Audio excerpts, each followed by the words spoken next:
He's just absolutely outrageous, isn't it? So guys, welcome back to another video on the Planet Football YouTube channel. If you don't know me, my name's Ben, and in this series I'll be reacting to a number of classic footballers in years gone by. I got into football around 2007, so anything before that time period I'm not really all too clued up on. For last week's video we reacted to Eric Cantona, and this week we've picked out Dennis Bergkamp to have a look into. Once again with Bergkamp, there's only a few things that I'm sort of familiar with. I've seen that one goal that he scored when he does the spin. I think that's quite an iconic one, and I also obviously know that he was part of Arsenal's Invincible squad, but once again, similar to Cantona, apart from a couple details here or there, I'm not really all too familiar with the player. So in this video we're going to be checking him out for the first time. As always, if you're going to enjoy, make sure to leave a like, but without any further ado, let's jump into Dennis Bergkamp. Okay, so let's go ahead and jump into this one. Just how good was Dennis Bergkamp? When a young Dennis Bergkamp burst onto the football scene during the late 80s and early 90s, fans another one with a really alike iconic look, to be hailed fair. the young Dutchman as the second coming of Johan Cruyff. Los van Jan Mulder, zijn tegenstander, en dan maakt hij onmiddellijk gebruik van Dennis Bergkamp. See, a lot of the things that I have seen with Dennis Bergkamp, and I've only seen a couple really, but it's all about sort of like the first touch and how effortless he made that look and things like that. So yeah, I'm expecting to see a few of them today in this video. His blistering pace, sublime close-quarter dribbling, and effortless scoring ability gave the comparisons weight, and before long his unique playing style would put him on his own pedestal. He just makes it look so easy. Compared to the great Bergkamp is one of football's highest praises.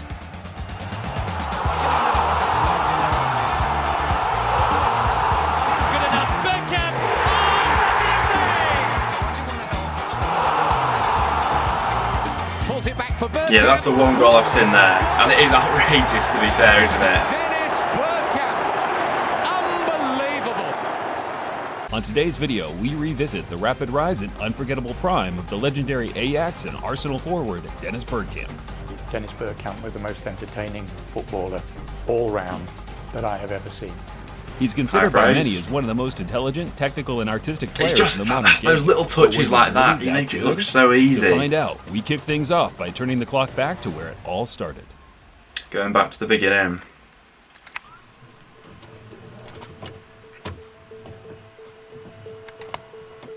As I'm sure many Arsenal fans will be delighted to hear, Dennis Bergkamp was born and raised in Amsterdam, where his father, a low-league amateur footballer himself, named his son after the legendary Manchester United striker Dennis Law. Yet to make matters worse for the Gunners fans tuned in, his idol growing up was that of a Spurs icon from the 80s in Glenn Hoddle, where as a kid, he would replicate the mature and technical side of Hoddle's game on the concrete pitches in Amsterdam. In doing so, Dennis quickly... Another one, Glenn Hoddle, who I'm not clued up on at all. You know, my perception of Glenn Hoddle is just, you know, the pundit on ITV really, so maybe another one to look into. Scouts from the local giants, Ajax. Growing up in walking distance of Ajax's stadium, it was always Dennis's dream to play for his local club, and while they were titans of Dutch football domestically during this period, their efforts in Europe had been lackluster for many years, 13 to be precise. Yet in Bergkamp's debut season, things started to change. Guerrero, number 6, his man marker, and not too far wide, Bergkamp. As physically imposing as Bergkamp appeared to be, the more mature players of the Dutch league would terrorize him week in, week out, where crunching tackles were met by cheers from the opposing crowd, leaving the Dutchman no option but to either toughen up or reconsider his career. I mean, yeah, that's, I suppose quite a defining moment there, really. Obviously, the only sort of comparison I can make with that sort of thing is like Ronaldo coming to the Premier League and things like that. Obviously, he then had that option in terms of like sink or swim from that point onwards. And I'm guessing Bergkamp goes on to do all right from here. Bergkamp, so clearly the target for Feyenoord early on. Over the next 3 or so years, under strict instruction from the new coach, Louis van Gaal, Bergkamp developed into a deadly number 10, scoring 30-plus goals in consecutive seasons and earning a European Player of the Year award along the way. Wow.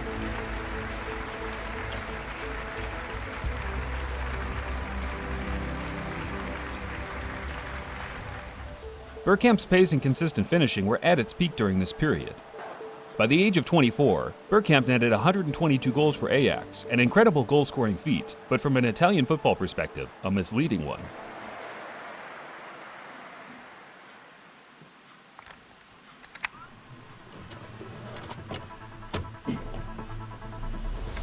Throughout the Italian league's rich history, the top Dutch players from various eras were always a part of the most winning sides. Now can the two substitutes make an impact? Yes, they can! Ruud Gullit, Frank Rijkaard, and Marco van Basten were the notable ones from this period, which led to Inter Milan taking a gamble on Bergkamp from Ajax for a fee of roughly £7 million. So I had absolutely no idea that he played for Inter Milan, so this is all completely fresh to me here.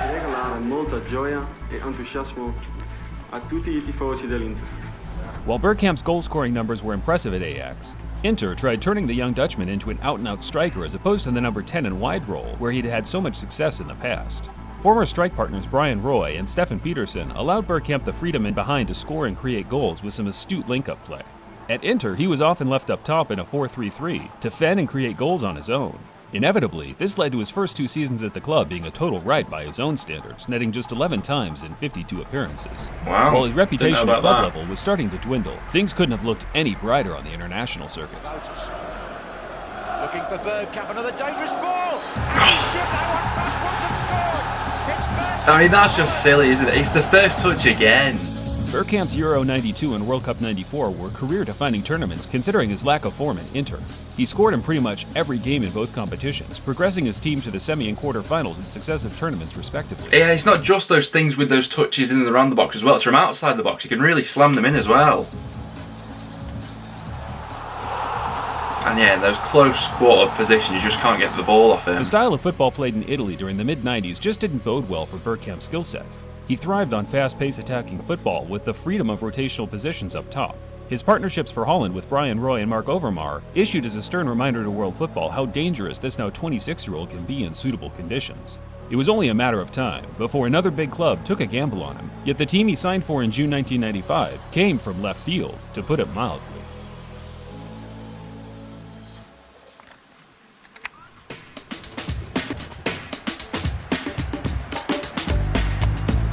To put things into perspective, Arsenal Football Club had an average league position of 8th from 1991 to 1995, Wow. finishing as low as 12th in 1994.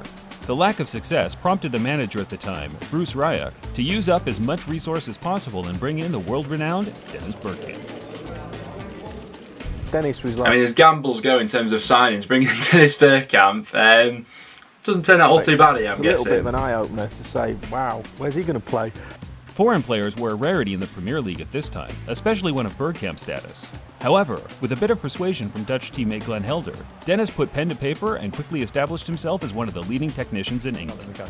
We had Dennis, who was... So he is another one a little bit like Cantona, where he's fairly like stocky, like he's pretty big, isn't he? But he just makes it look so effortless on the ball, whereas nowadays we more associate like the little players, like the Messis and that sort of thing, with those technical abilities and things like that. But the sexiest player on the planet. He's just such an intriguing player, Bergkamp. Dennis failed to score in his first 5 or so games for Arsenal, leading to the press jumping on his back early on. But to give Arsenal fans credit, they never doubted their new man. And when he broke his drought against Southampton in September, he gave the fans something to cheer about, with a glimpse of the sheer quality that was to come. Right, going to the near post. Bergkamp! And he can hit them, which helps. Bergkamp. He's got within range!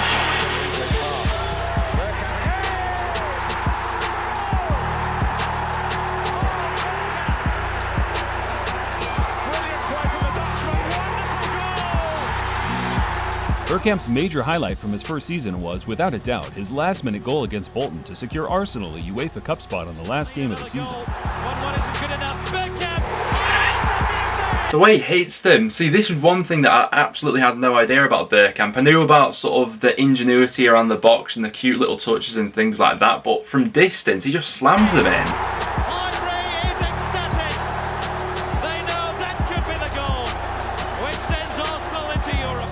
In retrospect, if that ball had never hit the net, the recent history of Strike and Arsenal a would half, have been that. entirely different. I've been playing all season for this, to get into Europe, and finally we got it, and that's such a relief, and it's such a great feeling in that moment that you're finally there. That's brilliant.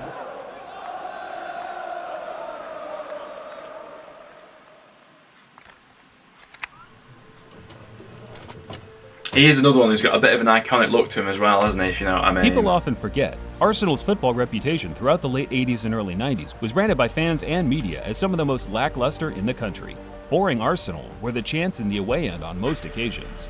Yet the new inspiring and creative manager Ben from didn't France, get one along as with well. his main man Bergkamp up top, made one of the quickest transitions the Premier League has ever seen. Finds Bergkamp. Dennis Bergkamp!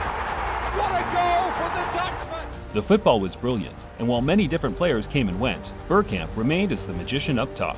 His ability to adapt to an array of varying strike partners in such a short space of time speaks volumes for his I'll never not be amazed by seeing that goal. It's absolutely ridiculous. Genius. First, there is Ian Wright, who himself rates Dennis as Arsenal's greatest ever player and a partner of dreams. Wow. Then, there was Nicolas Anelka, a brilliant young player at the time, and a man that would go on to play for some of the biggest teams in world football. Yet he rates Bergkamp as the smartest player he's ever played with. And last, but certainly not least, his unforgettable partner in crime, Thierry Henry, where together they forged one of the most exceptional strike partnerships in Premier League history. For me, the best player that I've played with. Full stop. I've played with a lot of players, but as a striker, it's a dream. But Dennis, whenever somebody was moving, he was getting the ball. And Dennis was the master at that, you know. When it came... I mean, praise doesn't come much higher than that, to be fair. Thierry Henry saying you're the best player that he's ever played with. Bergkamp was in a league of his own. His breathtaking first touch, close quarter dribbling, quick feet, and passing skill ranks as, to this day, one of the most noteworthy in football history. Then Dennis Bergkamp arrived, who was just an absolute magician, Dennis Bergkamp. But if Dennis Bergkamp played in the snow, he wouldn't leave any footprints. You know, that's how good he was. He used to float. He was just ridiculous, Dennis's touch.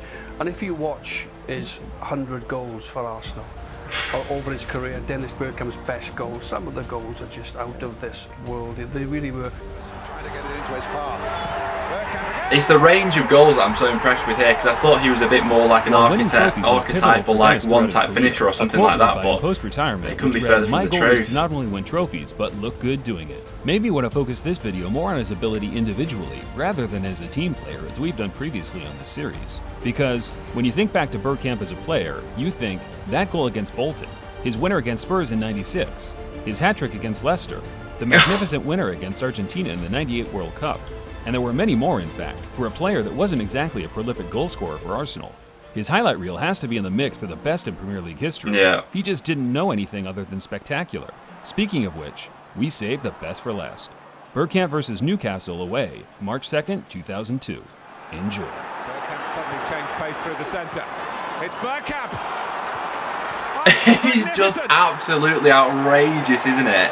Like, I don't know if I can think of a footballer that could properly pull that off these days. I think Benzema obviously had the comparison with that one he scored at the Euros. Here's a brief look at he's just one of a kind. And my own personally rated performance card.